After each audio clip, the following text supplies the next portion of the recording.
नमस्कार प्राइम न्यूजमा स्वागत छ। म संगीता कटुवाल। म दिपेश किमिरे। सुरु गरौं आजका हेडलाइन्सबाट। प्रधानमन्त्री बन्न भारत जानुपर्छ भन्ने अभिव्यक्तिलाई लिएर विपक्षी गठबन्धनले माग्यो राजीनामा। गलत अर्थ लगाएर बबन्डर मच्चाएको प्रचण्डको जवाफ। आफूलाई शक्तिशाली बनाउन प्रचण्डले बनाएको समाजवादी मोर्चा अलपत्र। न नेतृत्व न बैठक, कार्यविधि समेत बन्न सकेन नेकपा बेउत्याउने अर्को सपना। लम्पी स्क्रिन संक्रमणले महामारीको रूप लिँदै 7 लाख चौपाया संक्रमित। अहिलेसम्म 26,000 गाईवस्तु मरे। नियन्त्रण गर्न सरकार असफल।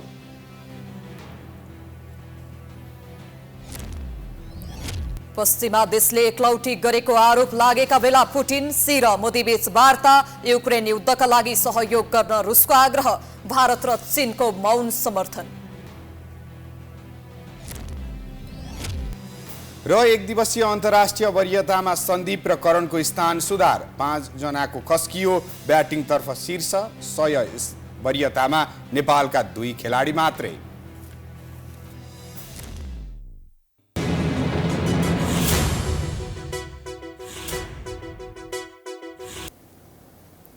अब प्राइम न्यूज विस्तारमा।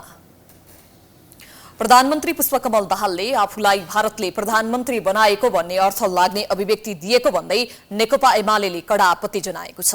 प्रतिनिधि सभा र राष्ट्रिय सभा बैठकमा प्रचण्डको राजीनामा मागिएको छ। तर प्रचण्डले भने आफूले त्यस्तो अभिव्यक्ति नदिएको दावी गर्दै सरकारको काम देखेर विपक्षीहरू तर्सिएको प्रतिक्रिया दिएका छन्। बुधबार प्रतिनिधि सभाको बैठक 3 बजेका लागि तय भएको थियो, तर 4 बजेपछि मात्रै सुरु भयो। बैठक सुरु हुनसाथ नेकपा एमालेका सांसदहरूले कुर्सीबाट उठेर विरोध जनाए। त्यसपछि सभामुख देवराज घिमिरेले एमालेका सांसद रघुजी पन्तलाई बोल्न समय दिए। प्रधानमन्त्री पुष्पकमल दाहालले आफूलाई भारतले प्रधानमन्त्री बनाएको भन्ने अर्थ लाग्ने अभिव्यक्ति दिएको भन्दै पन्तले प्रधानमन्त्रीले राजीनामा नदिएसम्म संसद बैठक चल्न नदिने घोषणा गरे। ती प्रधानमन्त्रीले जे बोल्नुभयो, यो प्रधानमन्त्रीले बोलेको कुराले नैतिकताको आधारमा अब उहाँले प्रधानमन्त्री पदमा बस्न उपयुक्त हुँदैन। उहाँले राजीनामा गर्नुहोस्। यो विषय क्लियर नभएसम्म, प्रधानमन्त्रीको राजीनामा नआएसम्म यो संसद अब अगाडि बढ्न सक्दैन। पन्तले बोलेपछि एमाले सांसदहरू उठेर विरोध जनाए। तर सभामुखले बैठकलाई नियमित रूपमा अघि बढाउने भन्दै नेकपा माओवादी केन्द्रकी सांसद छिरिङ लामालाई बोल्न समय दिए। लामा बोल्न थालिन्, तर एमालेका सांसदहरू उठिरहे। त्यसपछि राष्ट्रिय स्वतन्त्र पार्टी र राप्रपाका सांसदले पनि कुर्सीबाट उठेर विरोध जनाउन थाले।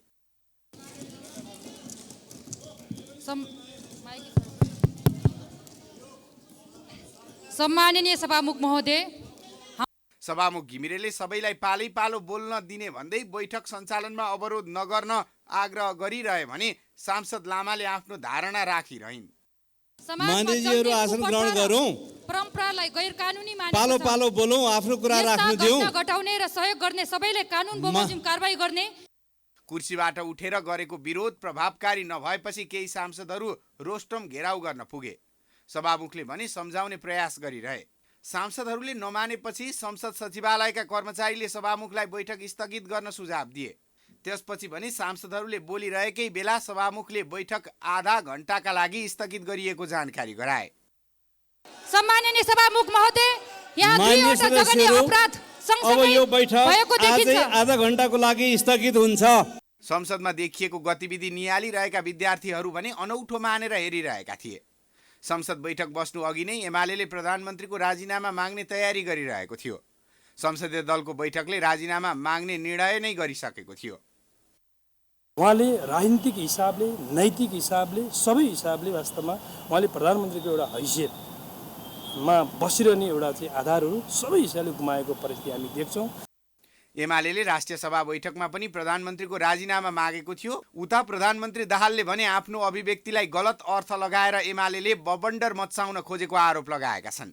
उनले केही दिन अघि काठमाडौँमा आयोजित कार्यक्रममा आफूलाई प्रधानमन्त्री बनाउन सरदार प्रीतम सिंह पटक पटक दिल्ली गएको अभिव्यक्ति दिएका थिए। तर सिंहले पुस्तकमा लेखिएको विषयलाई आफूले जस्ताको त्यस्तै राखेको भए पनि त्यसलाई अति रञ्जित गर्न खोजिएको र त्यसले आफूलाई कुनै फरक नपर्ने दाहालको जिकिर छ।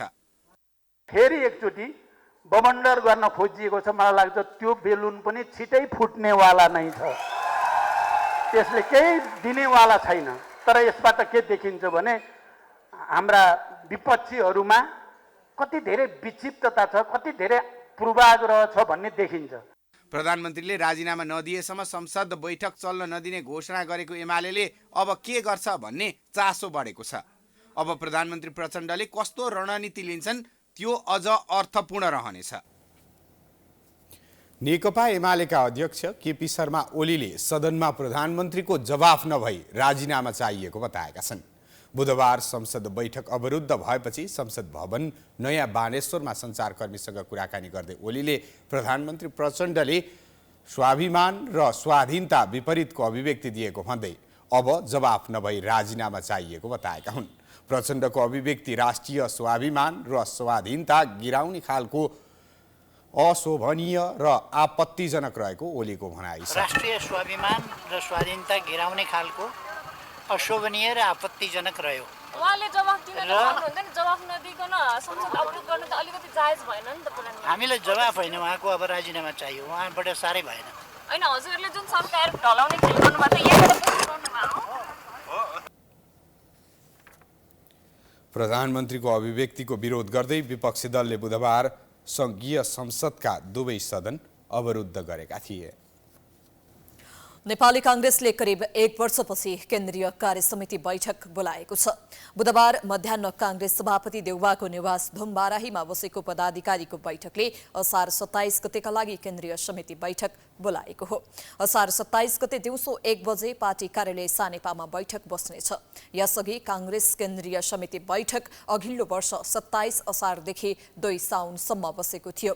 त्यसपछि केन्द्रीय समिति बैठक बस्न सकेको थिएन। विधान अनुसार कांग्रेसको केन्द्रीय समिति बैठक हरेक 2 महिनामा बस्नुपर्छ। सभापति, उपसभापति द्वय र महामन्त्री द्वय बीच भएको छलफलले भोलि बोलाइएको जिल्ला सभापतिको भेलाको एजेन्डा पनि तय गरेको छ। पार्टीको सांगठनिक काम कारवाही सम्बन्धी विभिन्न विषयमा कांग्रेसले जिल्ला सभापतिहरूसँग छलफल हुने भएको छ। त्यसैगरी जिल्ला सभापतिसँग क्रियाशील सदस्यता, नयाँ सदस्यता र जिल्लाको वर्तमान वस्तुस्थितिबारे छलफल गर्ने तयारी छ। संसदीय निर्वाचनमा माओवादी केन्द्रलाई पहिलो पार्टी बनाउने अध्यक्ष प्रचण्डको ठूलो चाहना थियो, तर पूरा भएन। प्रचण्डले आफ्नो शक्ति प्रदर्शन गर्न र अन्य दललाई देखाउन 4 दलीय समाजवादी मोर्चा बनाएका छन्। तर मोर्चाको एउटा पनि बैठक नबस्दै र आफ्नो कार्यविधि समेत नबनाउँदै उनले फेरि नेकपा बिउत्याउने कुरा गर्न थालेका छन्। मोर्चाको नेतृत्व आलो पालो गर्ने भनिए पनि अहिलेसम्म कसैलाई पनि जिम्मेवारी दिइएको छैन। 12 वर्ष जनयुद्ध लडेर गणतन्त्र, संघीयता तथा धर्मनिरपेक्षता लगायत महत्त्वपूर्ण परिवर्तन भए पनि नेकपा माओवादी केन्द्र संसदमा तेस्रो शक्तिको रूपमा स्थापित छ।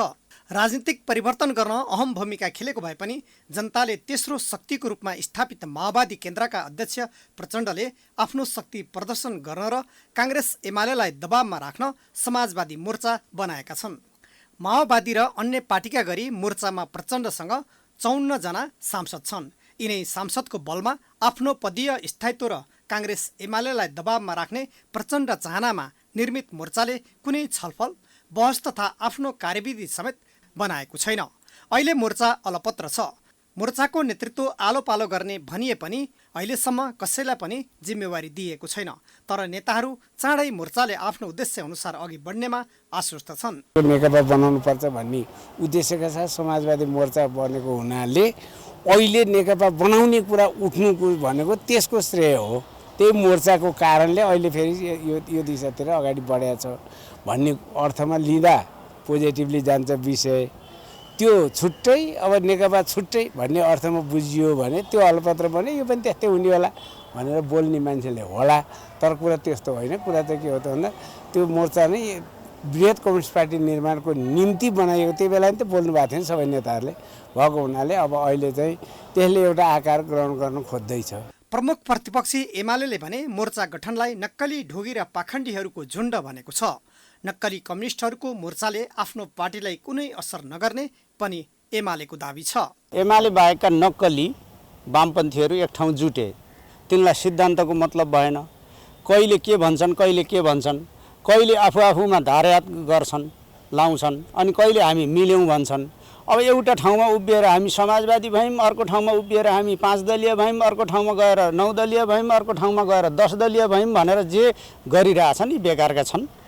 यो कुनै बेस छैन। समाजवाद जुन गोरुको सिङ छैन त्यसको नाम तिखे भने जस्तो समाजवादको आदर्शबाट च्युत हुने, बजेट चाहिँ नवउदारवादले कुटकुट भरिएको ल्याउने अनि समाजवादी मोर्चाको हावादारी गफ दिने, यो चाहिँ नक्कली ढोंगी पाखण्डी कुराको केही अर्थ छैन। माओवादी अध्यक्ष प्रचण्डले स्थायी कमिटी बैठकबाटै विचार मिल्नेहरूसँग एकता प्रक्रिया अगाडि बढाउन उपाध्यक्ष कृष्णबहादुर महराको संयोजकत्वमा वार्ता समिति बनाएका छन्। अन्य कम्युनिस्ट पार्टीसँग पनि एकता गर्ने उनको चाहना छ।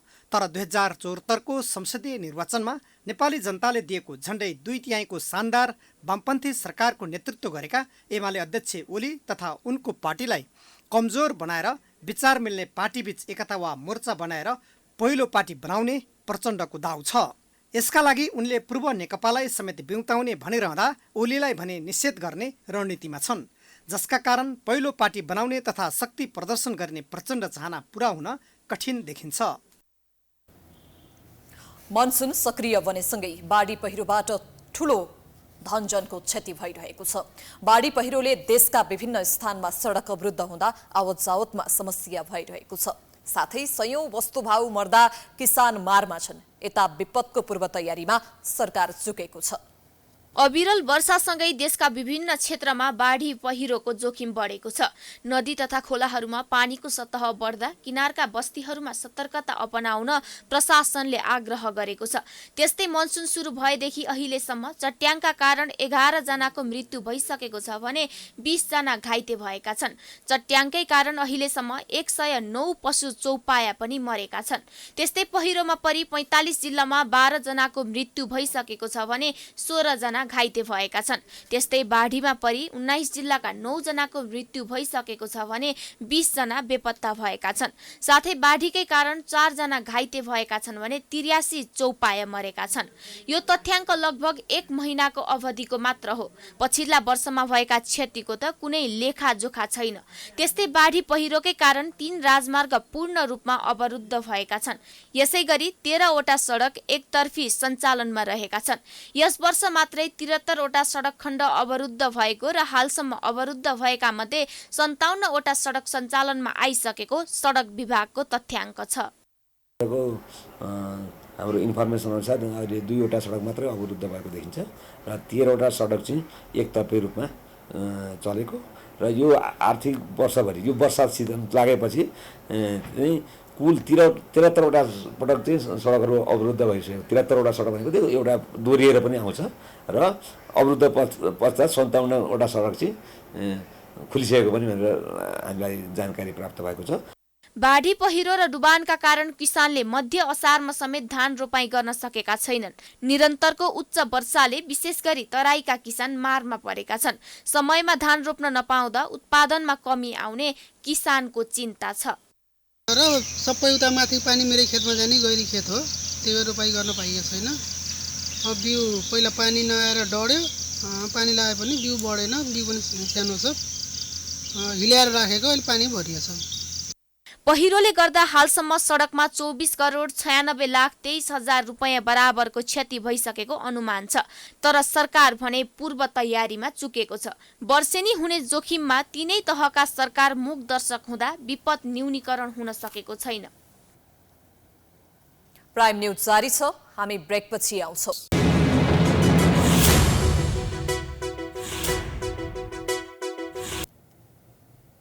ब्रेकपछि स्वागत छ। अब बाँकी न्यूज।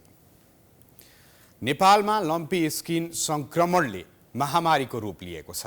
पछिल्लो केही महिनाबाट फैलिएको संक्रमणका कारण करिब 7 लाख गाई गोरुमा यो रोग फैलिएको छ भने करिब 26,000 गाई वस्तु मरेका छन्। यदि समयमै उचित प्रबन्ध नभए यसले ठूलो क्षति निम्ति आउने देखिएको छ।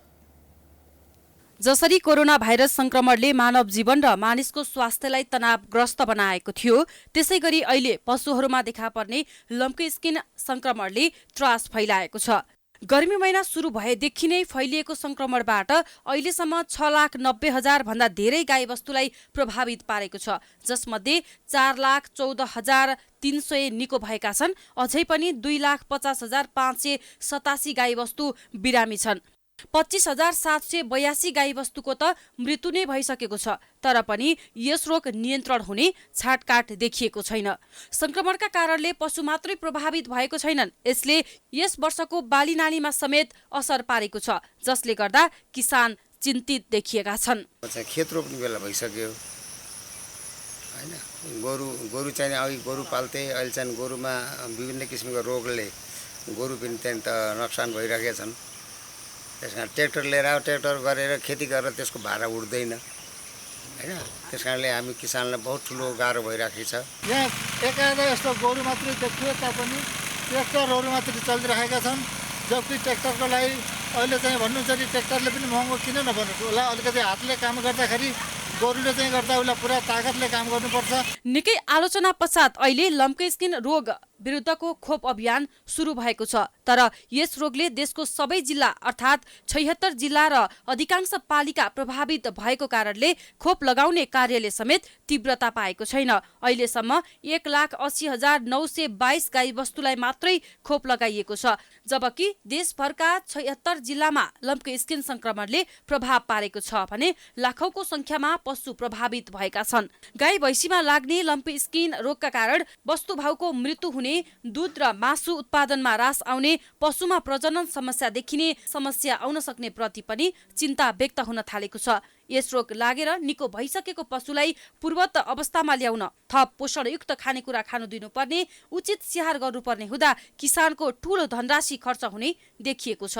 केही समय यो महामारी हो, महामारीको प्रकृति अनुसार रोग फैलिन्छ।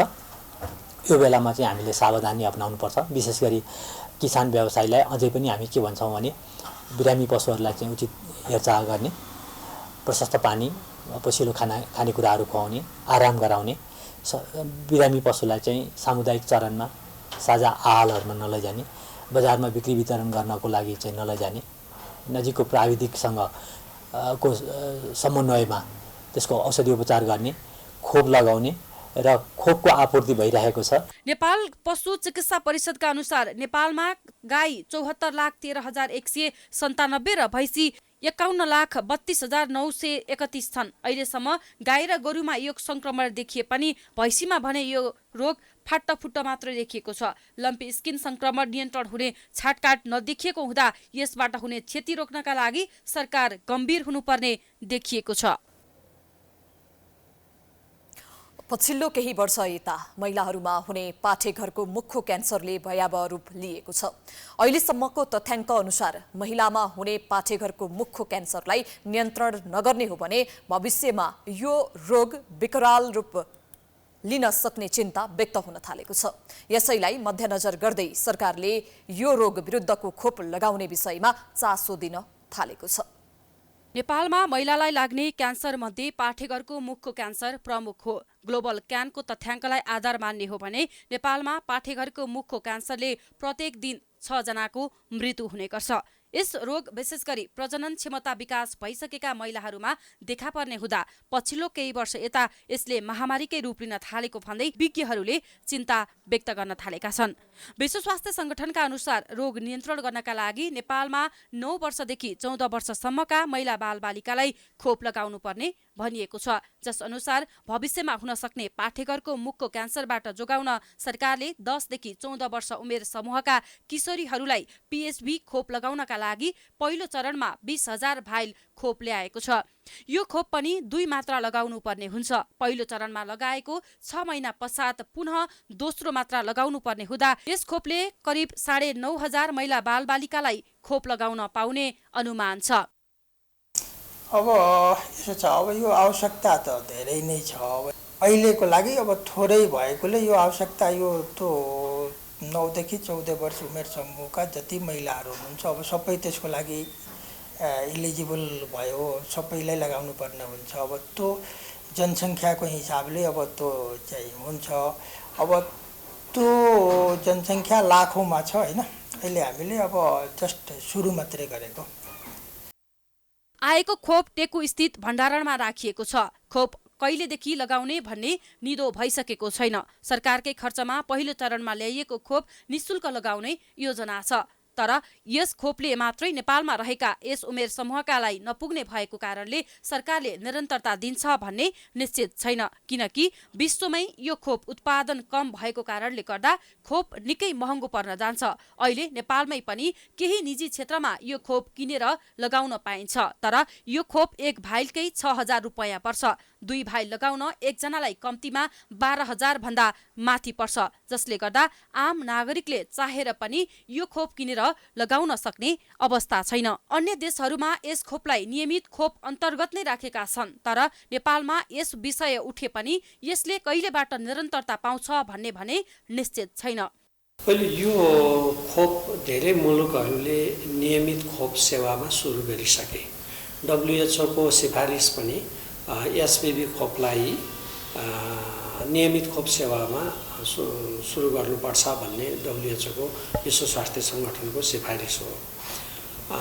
र हाम्रो जस्तो गरिब र न्यून आय भएका मुलुकहरूमा महिलाहरूको पर्सनल हाइजिन, व्यक्तिगत सरसफाइ पनि कमजोर हुने भएको हुँदा र यौन क्रियाकलापहरूमा पनि धेरै सचेत नभएको हुँदाखेरि यो पाठेघरको जुन मुखको क्यान्सर जुन एसपीभी भाइरसले जुन गराउँछ त्यो सधैँभरि रिस्कमा रहन्छ।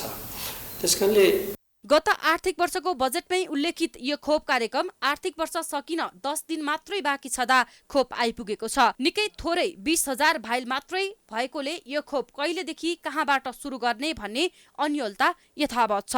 नेपालमा सन् 2015मै नेपालले चितवन र कास्कीमा PHB खोप पाइलटिङ गरेको थियो, तर आवश्यकता अनुसार खोपको उपलब्धता हुन नसक्दा सो कार्यक्रम बिचैमा रोकिएको थियो। चीनले विश्वलाई एक क्षेत्र र एक सडकको माध्यमबाट जोड्न अघि सारेको belt and road initiative BRI परियोजनामा नेपालले हस्ताक्षर गरेको 6 वर्ष बितेको छ, तर काम भन्ने अगाडि बढेको छैन। पोखरामा आयोजित एक कार्यक्रममा नेपालका लागि चिनिया राजदूत छङसोङले पोखरा अन्तर्राष्ट्रिय विमानस्थल BRI परियोजना अन्तर्गत भएको भनेपछि विवाद उत्पन्न भएको छ। विमानस्थल BRI अन्तर्गत हो कि होइन भनेर प्रधानमन्त्रीको निकट भविष्यमा हुने चीन भ्रमणमा स्पष्ट पार्नुपर्ने दबाब बढेको छ। चीनले विश्वलाई एक क्षेत्र र एक सडकको माध्यमबाट जोड्न belt and road initiative BRI परियोजनाका माध्यमबाट विशाल र महत्त्वकांक्षी परियोजना अघि सारेको छ। यो परियोजनामा नेपालले 9 वटा योजना चयन गरेको भए पनि कार्यान्वयन भने शून्य छ। परियोजना अन्तर्गत काठमाडौँ केरुङ रेल मार्ग निर्माणका लागि 280 अर्ब लाग्ने अनुमान गरिएको छ। त्यो योजना कार्यान्वयन गर्न चीनले अनुदान मात्र दिने सम्भावना छैन, बरु उसले महँगो ऋण उपलब्ध गराउने र नेपाल चीनको ऋणको चङ्गुलमा फस्ने सम्भावना देखिन्छ। परियोजना सञ्चालन गर्न नेपालले सन् 2017मा हस्ताक्षर गरेको भए पनि काम भने अगाडि बढेको छैन। तर चीनले असार 8 र 9 गते पोखरामा आयोजना गरेको डायगन फेस्टिभलको समारोहमा नेपालका लागि चिनिया राजदूत छङसोङले पोखरा अन्तर्राष्ट्रिय विमानस्थललाई BRI परियोजना अन्तर्गत भनेपछि विवाद उत्पन्न भएको छ। यस विषयमा प्रधानमन्त्रीको निकट भविष्यमा हुने चीन भ्रमणमा स्पष्ट पार्नुपर्ने दबाब बढेको छ। चिनिया चाहिँ राजदूतले जब हाम्रो अथोरिटीको सामु उभिएर यो BRI अन्तर्गतकै प्रोजेक्ट थियो हाम्रो र यहाँ लागू भएको छ भनिसकेपछि होइन भने यो कारणले यो चाहिँ नि होइन है भनेर भन्न सक्नु पर्थ्यो। त्यो पनि नभन्ने, चिनिया राजदूतले भन्यो भन्ने, चीनमा जाँदाखेरि उनीहरूले के भन्ने कुरा भने त्यो कुरा यहाँ प्रश्न नभन्ने, त्यो कुरा चल्या छ भन्ने, के कुरा चल्ने कुरा त अहिले हो र। हामीले BRIसँग BRI को प्रोजेक्टमा त उहिले एग्रिमेन्टमा सही गरेका छौँ, अनि BRI अन्तर्गत हो अथवा होइन भन्ने कुरालाई क्लियर गर्नुपर्ने त सरकारको कुरा हो नि। चीनले नेपालको राजनीतिमा अप्रत्यक्ष रूपमा हस्तक्षेप गर्ने गरेको चर्चा हुने गरेको छ। कम्युनिस्ट पार्टीको सत्ता भएको चीनले नेपालका वामपन्थी शक्तिहरूप्रति सदाशय देखाउने गरेको छ। अबको निकट भविष्यमा नै प्रधानमन्त्री प्रचण्ड चीन भ्रमणमा निस्कने भएका छन्। यस्तो अवस्थामा द्विपक्षीय हित बाहेक अन्य विषयमा नेपाल चनाखो हुनुपर्ने परराष्ट्रका जानकारको भनाइ छ। इन्ट्रेस्टको कुरा पायौँ, ग्रान्ट पायौँ भने, अनुदान पायौँ भने लिने भन्दैछौँ। BRI अन्तर्गत त्यो परेको छैन। अब चाइनिजले यो BRI अन्तर्गत हो भनिरहेछ, यस्तो कुराहरू हुन्। अब बिआरआईमा कसरी लागू गर्ने सही त गरेका छौँ। यहाँ अप्ठ्यारो के रहेछ भने शेरबहादुरको गभर्मेन्टले अस्ति हामी त्यस्तो यदि त्यसमा कुनै किसिमको हामीले इन्ट्रेस्ट तिर्नुपर्ने छ भने हामी त त्यो हुँदैन। हामीलाई ग्रान्ट चाहिन्छ, अनुदान हो, फ्री अफ कस्ट। बिआरआई अन्तर्गत 9वटा प्रोजेक्ट छन्, एउटा पनि बनाएको छैन भन्छ नेपालले। चाइनिजले होइन, पोखराको त बिआरआई भन्छ। पोखरामा अन्तर्राष्ट्रिय विमानस्थल बनाउन नेपालले 2072 सालमा चीनको एक्जिम ब्याङ्कबाट 1,37,40,40,000 चिनिया युआन ऋण लिएको थियो। सम्झौता अनुसार सबैभन्दा महँगो 2% ब्याजसहित नेपालले 13 वर्षभित्र सावरा ब्याज चीनलाई तिरिसक्नुपर्नेछ, जसका कारण नेपाल चीनको ऋणको जङ्गलमा फस्ने निश्चित छ। यस्तै चीनले नेपाललाई बिआरआई लगायत अन्य परियोजनामा पनि ऋणको भार बोकाउन सक्ने हुँदा सरकार चनाखो हुनुपर्ने परराष्ट्रका विज्ञको भनाइ छ। प्रधान सेनापति हुने लाइनमा रहेका 3 तारे जर्नेलले सार्वजनिक जग्गा हडपेको भेटिएको छ। नेपाली सेनाका रथी सीताराम खड्काले चन्द्रागिरी नगरपालिकाको मच्छे गाउँमा व्यक्तिको जग्गा कब्जा गर्ने र सार्वजनिक जमिन मासी खाने प्रयत्न गरेको पाइएको हो। सार्वजनिक जग्गालाई मेरो जग्गा हो भन्दै पर्खाल लगाउने र स्थानीयलाई धम्काउने गरेको तथ्य बाहिरिएको छ। नेपाली सेनाका उच्च अधिकारीहरूले पावर देखाउँदै केसम्म गर्छन् त्यो थाहा पाउन यी बलाध्यक्ष अर्थात् 3 तारे जर्नेल सीताराम खड्काको हरकत हेर्नुहोस्। यिनले 2053 सालमा हाल चन्द्रागिरी नगरपालिका वडा नम्बर 9 मा पर्ने मत्स्य गाउँमा 6 रोपनी 6 आना जग्गा किनेका थिए। व्यवसायी राजेन्द्र साक्यसँग मिलेर 27 वर्ष अघि किनेको यो जग्गालाई शक्तिको आडमा बढ कायम गर्दै यिनले 7 रोपनी 9 आना पुर्याएका छन्। प्रधान सेनापति बन्ने लाइनमा रहेका बलाध्यक्ष खड्काले त्यही 7 रोपनी 9 आना जग्गाको पूर्जा देखाउँदै सार्वजनिक जग्गा करलप्पै खान खोजेका छन्। सर्लक्कै काठमाडौँदेखि नै सरकारको नाममा भएको सार्वजनिक जग्गालाई मेरो हो भन्दै करलप्पै खान अनेकन हरकत गरिरहेका छन्। सेनाको पावर देखाउँदै यसरी रातारात पर्खाल लगाएर घेराबेरा गरेका छन्।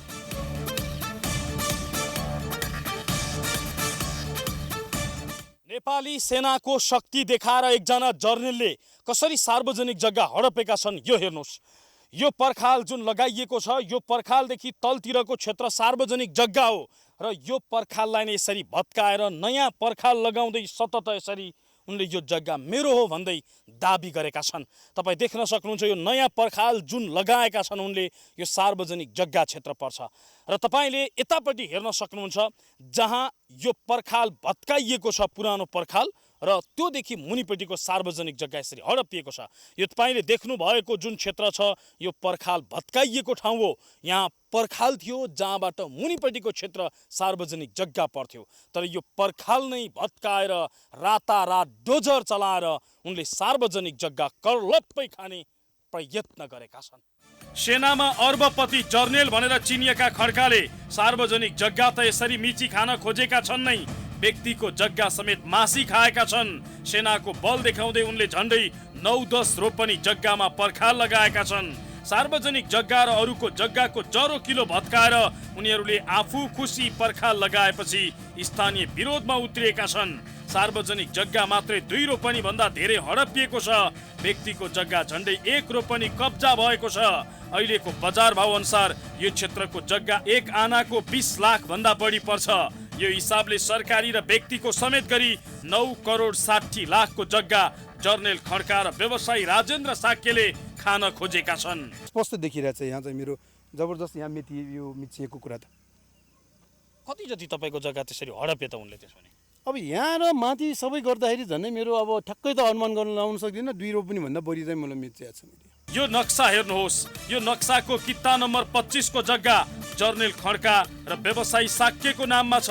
यो किता नम्बर 42 नेपाल सरकारको नाममा छ, जहाँ स्थानीयले उपभोग गर्ने पानी ट्याङ्की र कुरुवा बस्ने घर बनाइएको छ।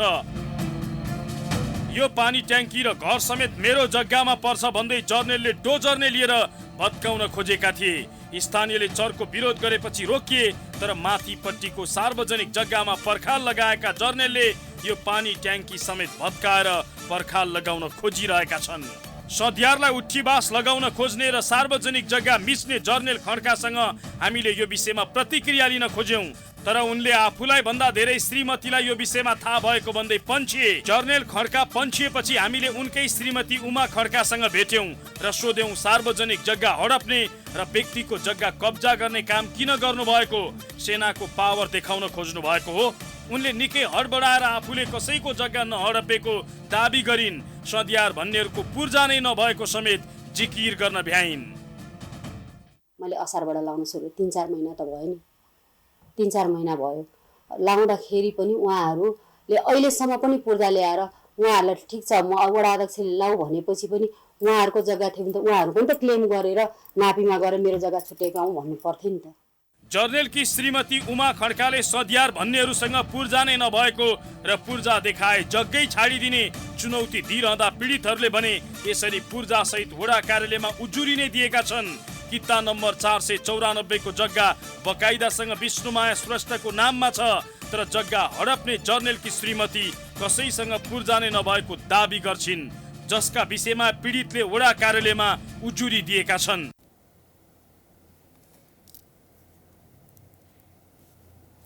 प्रतिनिधि सभाका सभामुख देवराज घिमिरेले लोकतन्त्रको निर्दिष्ट उद्देश्य पूरा गर्न देखिएका कमजोरी हटाई सबल बनाउन सञ्चारकर्मीको महत्त्वपूर्ण भूमिका रहेको बताएका छन्।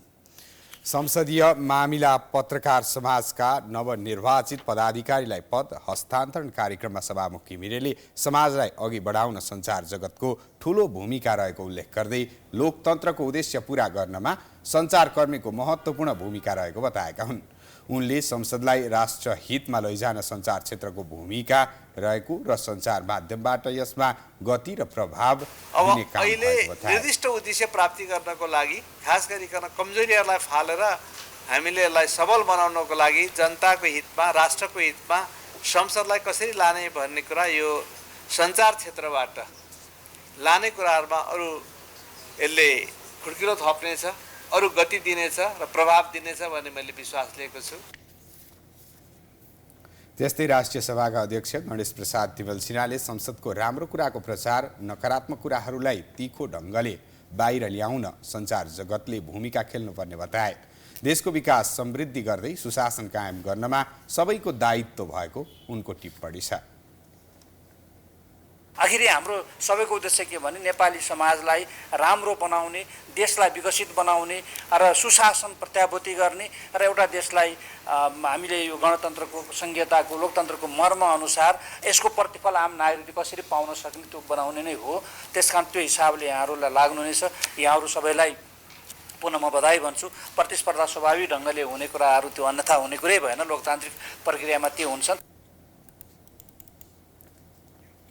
असार 16 गते सम्पन्न निर्वाचनबाट पत्रकार मनोज सत्यालको अध्यक्षतामा 15 सदस्यीय नयाँ कार्य समितिको चयन भएको हो।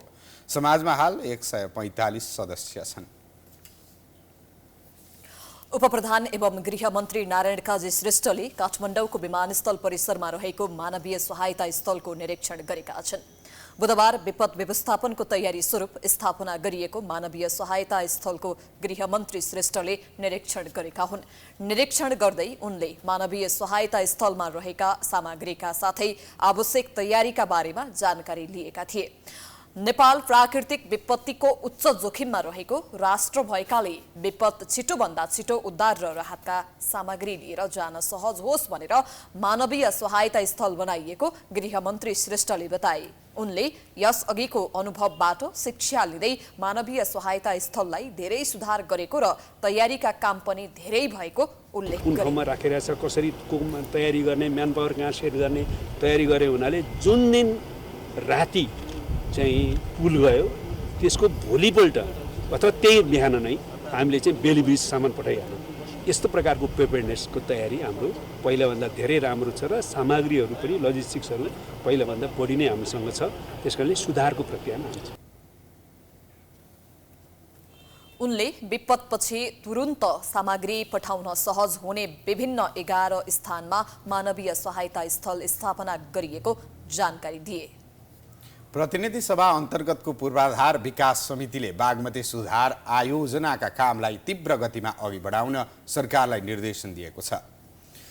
सिंहदरबारमा बुधबार बसेको समिति बैठकले बागमती करिडोरमा रहेका अव्यवस्थित बसोबास तत्काल हटाउन बागमती सुधार आयोजनाका कामलाई तीव्र गतिमा अघि बढाउन सरकारलाई निर्देशन दिएको हो। बैठकले बागमती करिडोरमा बसोबास गर्दै आएका वास्तविक सुकुम्बासी पहिचान गरी स्थानान्तरण गर्न र अन्यलाई तत्काल हटाउन निर्देशन दिएको छ भने काठमाडौँ उपत्यकाका 18वटै स्थानीय तहमा घर जग्गा पास गर्दा लिएको कर बापतको थप रकम बागमती सभ्यता एकीकृत विकास समितिको कोषमा जम्मा गर्ने व्यवस्था मिलाउन सरकारलाई निर्देशन दिएको छ।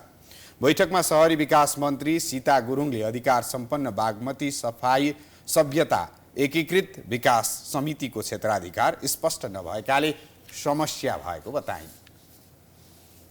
निजी तथा आवासीय विद्यालय संगठन प्याप्सन काठमाडौँले भानु जयन्तीका अवसरमा उपत्यकाव्यापी प्रथम कविता महोत्सव तथा साहित्य स्रष्टा सम्मान कार्यक्रम गर्ने भएको छ। प्याप्सन काठमाडौँले बुधबार रिपोर्टर्स क्लब नेपालमा पत्रकार सम्मेलन गर्दै आदिकवि भानुभक्त आचार्यको 210औं जन्म दिवसको अवसरमा आगामी असार 29 गते कार्यक्रमको आयोजना गरिएको जानकारी दिएको हो। कार्यक्रम नेपाल पर्यटन बोर्डमा सुरु हुने प्याप्सन काठमाडौँका अध्यक्ष एवं साहित्यकार प्रेम कुमार राईले जानकारी दिए। बालबालिकाहरूमा साहित्यप्रतिको प्रेम जगाउनका लागि कविता महोत्सव गर्न लागि उनको भनाइ छ। साहित्यमा पनि कविता विधा अत्यन्तै जटिल विधा हो। त्यस विधालाई विद्यालय स्तरबाटै विकास गर्नको लागि र बालबालिकाहरूमा साहित्यप्रतिको प्रेम जगाउनको लागि आदिकवि भानुभक्त आचार्य ज्यूको 210औं जन्म जयन्तीको अवसरमा प्याप्सन काठमाडौँले यो जुन कविता महोत्सव गर्न लागिरहेको छ त्यो आफैमा पनि महत्त्वपूर्ण छ र यसको आफैमा पनि एउटा यसले विशेष महत्त्व राख्दछ। कार्यक्रमका संयोजक एवं प्याप्सन काठमाडौँका सहकोषाध्यक्ष VN अधिकारीले बालबालिका भित्र रहेका अन्तर्निहित प्रतिभाको प्रस्फुटन आदिकवि भानुभक्त आचार्यको सम्मान र स्रष्टाहरूको सम्मान नै कार्यक्रमको मुख्य उद्देश्य रहेको बताए। बाल साहित्य विकास गर्नु यो कार्यक्रमको मुख्य उद्देश्य हो। बाल बालिका भित्र रहेको अन्तर्निहित प्रतिभालाई प्रस्फुटन गराउनु यसको उद्देश्य हो र साथै विद्यालय स्तरबाट नै नेपाली साहित्यको विकास गर्नु यो कार्यक्रम मुख्य उद्देश्य रहेको हो र आदिकवि भानुभक्तको सम्मान गर्नुको साथै नेपाली साहित्यकामा कलम चलाउने साधकहरूप्रति सम्मान गर्नु पनि यो कार्यक्रमको मुख्य उद्देश्य रहेको छ। कार्यक्रममा काठमाडौँ, भक्तपुर र ललितपुरमा रहेको निजी विद्यालयबाट प्रत्येक विद्यालयबाट 1 जना सहभागी हुने गरी 50 जना विद्यार्थीको सहभागिता रहनेछ। कविता कुनै पनि शीर्षकमा लेख्न सकिने र 150 शब्द नबढाई गद्य वा पद्य दुवै शैलीमा लेख्न सकिनेछ। प्राइम न्यूज अझै जारी छ, हामी ब्रेकपछि आउँछौँ।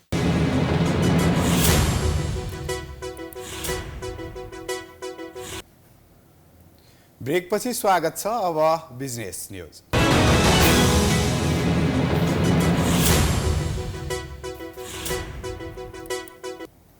चालु आर्थिक वर्ष सकिनै लाग्दा बजेट सक्ने नाममा धमाधम विकास निर्माण भइरहेका छन्। बजेट खर्च गर्ने नाममा भइरहेका यस्ता विकास निर्माण कमसल र गुणस्तरहीन हुने गरेको प्रशस्त उदाहरण छन्। वर्षभरि काम नहुने र आर्थिक वर्षको अन्त्यमा बजेट सक्ने परिपाटीले देश विकासमा असर परिरहेको छ।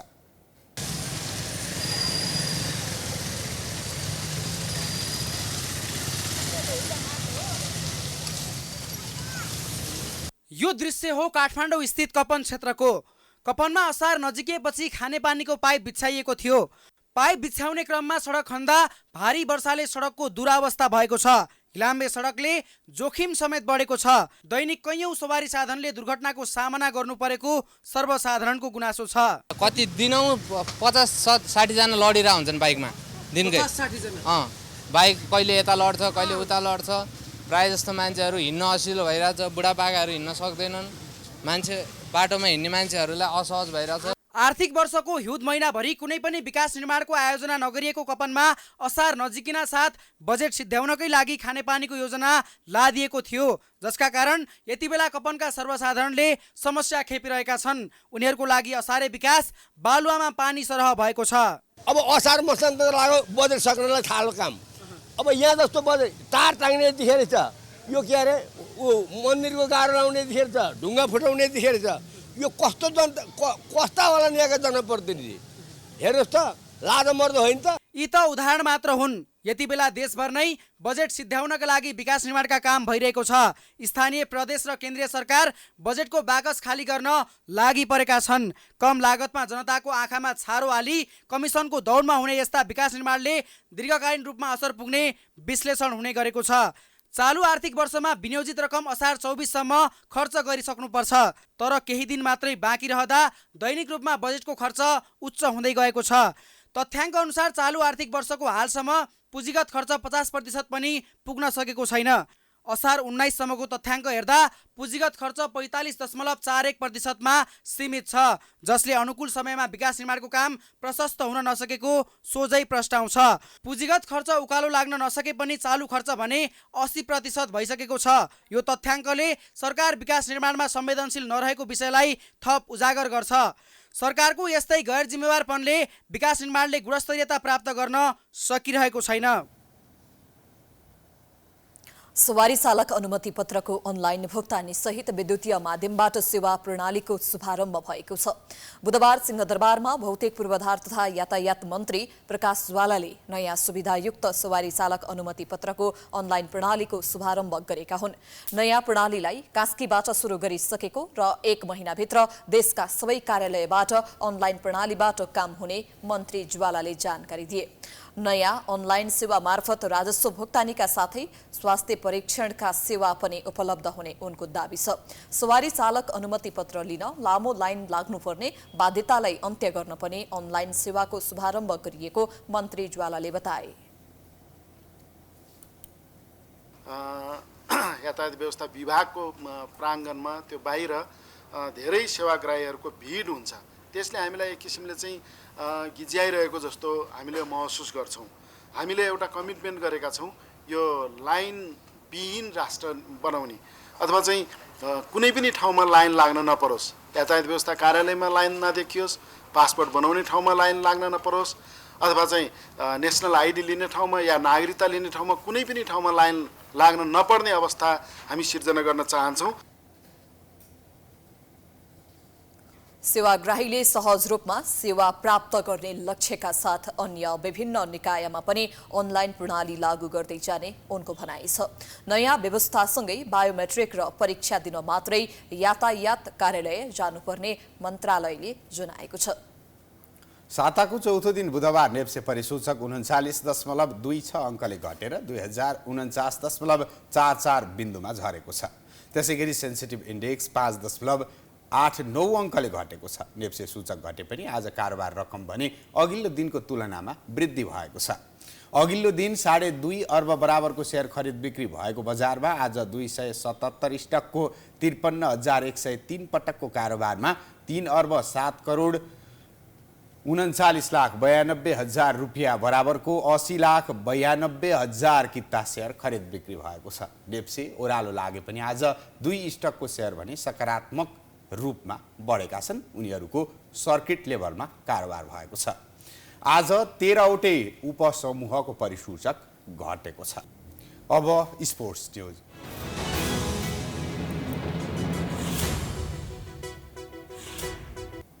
नेपाली लेग स्पिनर सन्दीप लामिछानेको 1 दिवसीय अन्तर्राष्ट्रिय वरियतामा सुधार भएको छ। आइसिसीले सार्वजनिक गरेको नयाँ वरियता अनुसार बलिङतर्फ सन्दीप वरियतामा 5 स्थान माथि उक्लिएका छन्। यसअघि 29औं स्थानमा झरेका सन्दीप 24औं स्थानमा उक्लिएका छन्। यता दिपेन्द्र सिंह ऐरी 3 स्थान तल 62औं स्थानमा झरेका छन्। उनी यसअघि 59औं स्थानमा थिए। त्यसैगरी सोमपाल कामी 74औं स्थानबाट 78औं स्थानमा झर्दा करण केसी 92औं स्थानबाट 85औं स्थानमा उक्लिएका छन्। ललित राजवंशी 95 स्थानबाट 98औं स्थानमा झरेका छन्। ब्याटिङतर्फ शीर्ष 100 वरियतामा नेपालका 2 खेलाडी मात्रै छन्। ब्याटिङतर्फ कप्तान रोहित पौडेल 70औं स्थानमा 70औं स्थानबाट 73औं स्थान तथा आसिफ शेख 72औं स्थानबाट 77औं स्थानमा झरेका छन्। आइसिसीले जिम्बाब्वेमा जारी विश्वकप छनौटको प्रदर्शनलाई ध्यानमा राख्दै खेलाडीको वरियता सार्वजनिक गरेको हो। टिमतर्फ वरियता भने आइसिसीले सार्वजनिक गरेको छैन। नेपाल ओडिआईमा 14औं र T20Iमा 17औं स्थानमा छ। हामी प्राइम न्यूजको अन्त्यमा आइपुगेका छौं। जाँदा जाँदै हेडलाइन्स पुनः एकपटक। प्रधानमन्त्री बन्न भारत जानुपर्छ भन्ने अभिव्यक्तिलाई लिएर विपक्षी गठबन्धनले माग्यो राजीनामा। गलत अर्थ लगाएर बबन्डर मचाएको प्रचण्डको जवाफ।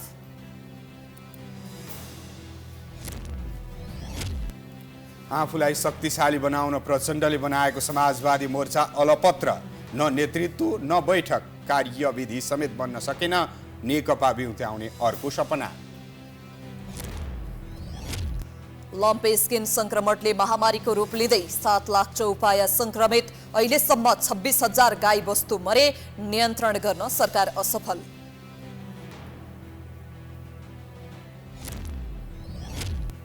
पश्चिमा देशले एकलौटी गरेको आरोप लागेका बेला पुटिन, सी र मोदी बीच वार्ता।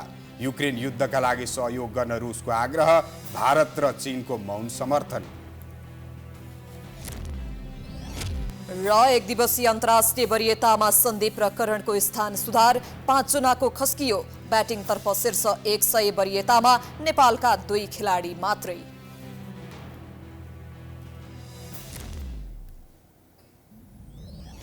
प्राइम न्यूज अहिलेलाई सकियो। यसपछिको प्रस्तुति जनता जान्न चाहन्छन् ऋषि थमलाको साथमा। हेर्दै गर्नुहोला प्राइम टेलिभिजन। नमस्कार।